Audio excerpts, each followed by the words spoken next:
Hello అండి, నా పేరు డాక్టర్ కారెడ్డి శ్రీధర్ రెడ్డి. నేను స్టేప్లర్ స్పెషలిస్ట్ని. నేను treatment range hospital KPHB road number 4 హైదరాబాద్లో అవైలబుల్గా ఉంటాను. చాలామంది మగవాళ్ళకి డయాబెటీస్ వచ్చిన వాళ్ళకి అంగముందులున్న చర్మం యొక్క ఇష్యూస్ 100% చూస్తాం. ప్రతి ఒక్క లైఫ్లో వాళ్ళకి కనుక డయాబెటీస్ వచ్చింది అంటే వాళ్ళ లైఫ్ స్పాన్లో, వాళ్ళ లైఫ్ టైంలో ఏదో ఒక రోజు అంగముందులున్న చర్మం అనేది టైట్ అవ్వడము, క్రాక్స్ ఫామ్ కావడం ఇవన్నీ చూస్తూ ఉంటాం.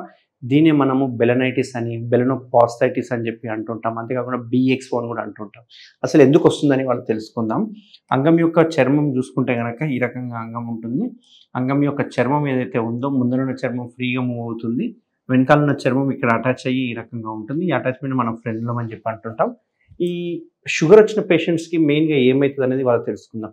షుగర్ వచ్చిన పేషెంట్స్కి ఎప్పుడైతే మూత్రం పోసినప్పుడు మూత్రంలో ఉన్న షుగర్స్ ఏవైతే ఉంటాయో ఆ షుగర్స్ అనేవి చర్మానికి డైలీ అతుక్కోవడం వల్ల, డైలీ అటాచ్ కావడం వల్ల ఇక్కడ ఒక రకమైన ఇన్ఫ్లమేటరీ ప్రాసెస్, అంటే మన బాడీనే ఒక ఇన్ఫ్లమేషన్ని స్టార్ట్ చేస్తుంది. ఇన్ఫ్లమేషన్ స్టార్ట్ చేయడం వల్ల ఇక్కడ మామూలుగా యూజువల్గా ఈ చర్మం ఏదైతే ఉందో ఈ చర్మం కంప్లీట్ ఎలాస్టిక్గా ఉంటుంది. ఎంత ఎలాస్టిక్ అంటే మనం వెనక్కి అనగానే చర్మం వెనక్కి మూవ్ అయిపోతుంది, కంప్లీట్ బ్యాక్ సైడ్కి మూవ్ అవుతుంది.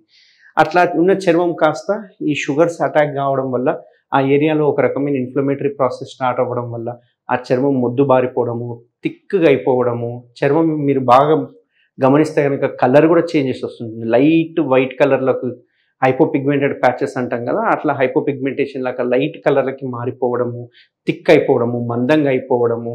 మనం ఒకవేళ బలవంతంగా వెనక్కి అనడానికి ప్రయత్నం చేస్తే అక్కడ క్రాక్స్ ఫామ్ అవుతుంటాయి. మొత్తం అంతా చీలిపోయినట్టు, చిట్లిపోయినట్టుగా మనకు అరికాలకి ఎట్లయితే క్రాక్స్ ఫామ్ అవుతాయి అట్లా క్రాక్స్ ఫామ్ కావడము. అంతేకాకుండా లోపల మనకు ఇక్కడ స్మెగ్మా అనేది తయారవుతూ ఉంటుంది. ఈ స్మెగ్మా అనేది మనం ఎప్పటికప్పుడు వెనుకని క్లీన్ చేసుకోవాలి. క్లీన్ చేసుకోకపోతే ఆ స్మెగ్మా అనేది ఇక్కడే ఉండిపోతుంది. ఇక్కడే ఉండిపోయి మెల్లగా ఇది క్లీన్ చేసుకోకపోవడం వల్ల నీళ్ళలాగా చిక్కటి ద్రవంలాగా బయటికి రావడం జరుగుతూ ఉంటుంది. అన్నట్టు చూస్తే తెల్లటి పొడ లాంటిది వస్తూ ఉంటుంది. తెల్లటి పొడ లాంటిది బయటికి రావడం జరుగుతుంటుంది. మీరు ఇంకా గమనిస్తే కనుక చర్మం కొంచెం ఎర్రగా రెడ్డిష్గా అవుతుంది. రెడ్డిష్గా అయిపోయి మనం కొంచెం వెనకనంగానే మంట లేవడము, నొప్పి లేవడం అనేది జరుగుతుంటుంది. ఇట్లాంటి వాళ్ళకి ఇది క్లియర్ కట్ బెలనైటిస్ అంటాం, ఇందులో డౌట్ లేదు. ఇట్లా క్లియర్ కట్ బెలనైటిస్ ఉన్న వాళ్ళు రేపు కలిసినప్పుడు, ఇంటర్కోర్స్ చేసినప్పుడు విపరీతమైన మంట, నొప్పి ఇవన్నీ మనం చూస్తుంటాం. దీనివల్ల వాళ్ళకి అంగస్తంభన కూడా పడిపోయే అవకాశాలు ఉంటాయి. అంగస్తంభన కూడా తగ్గిపోతుంది. ఎక్కడ నొప్పి వస్తుందేమో, ఎక్కడ రక్తం కారుతుందేమో, ఎక్కడ మంటలేస్తుందేమో అనే భయంతో వాళ్ళకి అంగస్తంభన ఇష్యూస్ కూడా రావడం చూస్తూ ఉంటాం. సో యూజువల్గానే డయాబెటీస్ ఉన్న వాళ్ళకి అంగస్తంభన ఇష్యూస్ ఉంటాయి. వాళ్ళకి లిబిడో ఉంటుంది, సెక్షువల్గా యాక్టివ్ ఉండరు, సెక్షువల్గా కొంచెం తగ్గుతుంది. అంటే సెక్షువల్ చేయాలి అనే ఒక ఆతృత తగ్గుతుంది. దాన్నే మనం లిబిడో అంటుంటాం. సెక్షువల్గా యాక్టివ్గా ఉండలేరు. దానికి తోడు కనుక ఈ అంగస్తంభనానికి సంబంధించిన ఇష్యూస్ కానీ, లేకుంటే అంగం యొక్క చర్మం ఇష్యూస్ రాగానే వాళ్ళకి అంగస్తంభన అనేది కంప్లీట్గా పడిపోయి అంగస్తంభన లేకుండా అయిపోతుంది. సో ఇట్లాంటి దానికి ఏం చేయాలి అనేది మనం ఇవాళ తెలుసుకుందాం. సో ఈ బెలనైటిస్ ఏదైనా మనం ఇలాగే వదిలేసేస్తే ఏమవుతుంది అంటే ఈ ఏదైతే తెల్ల పొడ లాంటిది వస్తుందో ఆ తెల్లటి పొడ ఈ చర్మాన్ని, ఈ కింద ఉన్న గ్లాండ్స్ అంటాం కదా, ఈ గ్లాండ్స్ని అటాచ్ అవ్వడం జరుగుతుంటుంది. దీన్ని మనము బెలనోపాస్టైటిస్ అంటాం. అడేషన్స్ అంటే అతుకులు అవుతాయి. ఈ కాస్త చర్మానికే ఉన్న వ్యాధి కాస్త లోపల ఉన్న భాగానికి కూడా అంటడం వల్ల అక్కడ చర్మం అనేది అతుక్కపోవడం స్టార్ట్ అవుతుంది. దీన్ని బెలనోపాస్టైటిస్ అంటాం. ఇట్లాంటి వాళ్ళకి ఏం చేయాలి? ఇట్లాంటి వాళ్ళకి మనకు చికిత్స చేయాలి. ఏం చికిత్స? ఇవి మందులతో లొంగే డిజీజ్ కాదు. మందులు వాడినా కానీ రికరెంట్ వస్తుంటుంది. Self limiting. మనం మందులు వాడినా వాడకపోయినా ఆటోమేటిక్గా మానిపోతుంది. ఒక 4-5 రోజులు, వారం రోజులు వదిలేస్తే అదంతా కదా ఆగిపోతుంది, అదంతా నార్మల్ అయిపోతుంది. కానీ మళ్ళీ వస్తుంది. అంటే సెల్ఫ్ లిమిటింగ్ ఉంటుంది, రికరెంట్గా ఉంటుంది అన్నట్టు. మళ్ళీ వచ్చే అవకాశాలు ఉంటాయి.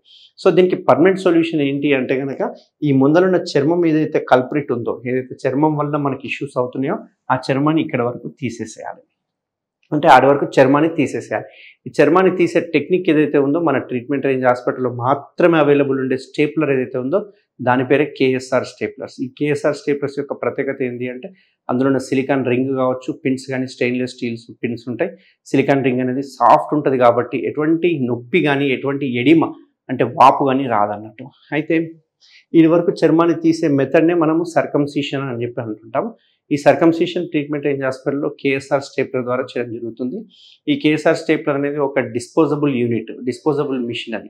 అది జస్ట్ ఒక పేషెంట్కి చేసిన తర్వాత పడేస్తాం అన్నట్టు. దీనివల్ల ఎటువంటి క్రాస్ ఇన్ఫెక్షన్స్ అనేవి ఉండవు. ఎందుకంటే అది డిస్పోజబుల్ కాబట్టి. అండ్ దీనికి మెజరింగ్ స్కేల్ ఉంటుంది. ఒక్కొక్క పేషెంట్‌కి ఒక్కొక్కటి వాడుతూ ఉంటాం. వాళ్ళ సైజుని బట్టి మన సైజుల్ని తీసుకోవడం జరుగుతుంది. అంతేకాకుండా అక్కడ ఉన్న చర్మాన్ని కూడా ఎంత తీయాలి అనేది ఆ స్టేప్లర్ సెలెక్ట్ చేస్తుంది. ఎంతవరకు తీయొచ్చు అనేది స్టేప్లర్ ద్వారానే మనం తీయడం జరుగుతుంది. దీనివల్ల ఎక్కువ తగ్గులు, హెచ్చు తగ్గులు అనేది ఉండదు. కరెక్ట్‌గా ప్రిసైజ్‌గా కరెక్ట్‌గా ఎంత తీయాలో అంతే తీస్తాం. దీనివల్ల ఎటువంటి సైడ్ ఎఫెక్ట్స్ ఉండవు. And just 5 minutes procedure. మనం ఇమ్మీడియేట్‌గా వితిన్ హాఫ్ అన్ అవర్‌లో డిశ్చార్జ్ చేయడం జరుగుతుంది. ఫస్ట్ 2-3 డేస్ మాత్రం ఒక పట్టేసిన ఫీలింగ్ ఉంటుంది. ఎందుకంటే పిన్స్ పడతాయి కాబట్టి అదొక రకమైన డిస్కంఫర్ట్, సెన్సేషన్, పట్టినట్టుగా ఉండడం ఇట్లాంటివన్నీ ఫీలింగ్ ఉంటుంది. అదొక 2-3 డేస్‌లో మనం మంచిగా వాష్ చేసుకుంటే పోతుంది అన్నట్టు. సో ఈ పిన్స్ అనేవి కూడా 8-10 డేస్‌లో పడిపోతాయి. మనం చేయకూడనివి 2 విషయాలు ఏంటంటే ఎటువంటి పరిస్థితుల్లో అంగస్తంభన అవ్వకుండా చూసుకోవాలి. అంగస్తంభన అనేది మనకి ఎర్లీ మార్నింగ్ అవుతుంటుంది కాబట్టి లేవడం, అలారం పెట్టుకొని లేవడం చేస్తూ ఉండాలి. రెండోది ఎటువంటి పరిస్థితుల్లో 1 మంత్ వరకు కలవకూడదు. అండ్ మూడోది మోస్ట్ ఇంపార్టెంట్ ఏంటంటే ఎంత శుభ్రంగా పెట్టుకుంటే చాలామంది నొప్పికి భయపడి పైనుంచి నీళ్ళు పోస్తుంటారు. అట్లా కాకుండా చేయి పెట్టి రుద్ది కడగాలి. మంచిగా రుద్ది కడిగితే కనుక అక్కడ ఉండే మైల అంతా పోతుంది కాబట్టి అక్కడ ఎటువంటి చీము కానీ, రక్తం కానీ కారడం ఇట్లాంటివి ఏవి జరగవు. మనము వాష్ చేసుకోవడానికి భయపడి అలాగే ఉంటే కనుక అక్కడంతా మళ్ళీ చెత్త అంతా పేరుకపోయి, మురికి అంతా పేరుకపోయి అవి మళ్ళీ గ్యాప్ వచ్చే అవకాశాలు ఉంటాయి. కాబట్టి మంచిగా శుభ్రంగా నీవు పెట్టుకుంటే కనుక అది 8-10 డేస్‌లో మంచిగా హీల్ అయిపోతుంది. ఆటోమేటిక్‌గా పిన్స్ అనేవి పడిపోతాయి. ఈ కేసర్ స్టేప్లర్‌లో మెయిన్ ముఖ్య ప్రత్యేకత ఏంటి అంటే ఈ పిన్స్ కొట్టిన తర్వాత పిన్స్ తీయడానికి మళ్ళీ మన దగ్గరికి రావాల్సిన అవసరం లేదు. డాక్టర్ దగ్గరికి రావాల్సిన అవసరం లేదు. పిన్స్ ఆటోమేటిక్‌గా పడిపోతాయి. ఎందుకంటే దాని మధ్యన సిలికాన్ రింగ్ ఉంటుంది కాబట్టి ఆ సిలికాన్ రింగ్ ఊడిపోవడం జరుగుతుంది కాబట్టి ఆ సిలికాన్ రింగ్ మీద పిన్స్ ఉంటాయి. అంటే పిన్స్ అనేవి చర్మానికి డైరెక్ట్‌గా పడవు. మధ్యన సిలికాన్ రింగ్ ఉంటుంది. సో ఆ సిలికాన్ రింగ్ పడిపోయిందంటే పిన్స్ అన్నీ ఆటోమేటిక్‌గా పడిపోతాయి. కాబట్టి మళ్ళీ డాక్టర్ దగ్గరికి రావాల్సిన అవసరం లేదు. ఒకసారి చేయించుకుంటే కనుక వాళ్ళు లైఫ్ టైం మళ్ళీ తిరిగి చూసే అవసరం లేదు. అక్కడ చర్మం అనేది మళ్ళీ రీగ్రోత్ అనేది అవ్వదు. కాబట్టి ఎవరికైనా ఈ సింప్టమ్స్ ఉంటే గనక డయాబెటీస్ ఉంది అంటే ఫస్ట్ చేయాల్సిన పని ఏంటి అంటే అంగం యొక్క ముందరున్న చర్మాన్ని తీపిచ్చేసుకోవడం. బెలనైటిస్ వచ్చేంత వరకు ఆగకుండా అంగం యొక్క చర్మం యొక్క ఇష్యూస్ స్టార్ట్ అవ్వకముందే ఎవరికైనా డయాబెటీస్ అని కనుక తేలింది అంటే కనుక డయాబెటీస్ వచ్చిన వాళ్ళు 100% ఈ చికిత్స చేసుకోవడం ఉత్తమం. Thank you very much. Thank you Sridhar Reddy sir. Thank you doctor Sridhar Reddy sir. Thank you Sridhar Reddy sir. Thank you Sridhar Reddy sir. Thank you Sridhar Reddy sir. Thank you Sridhar Reddy sir. Thank you Sridhar Reddy sir. Thank you Sridhar Reddy sir. Thank you Sridhar Reddy sir. Thank you Sridhar Reddy sir.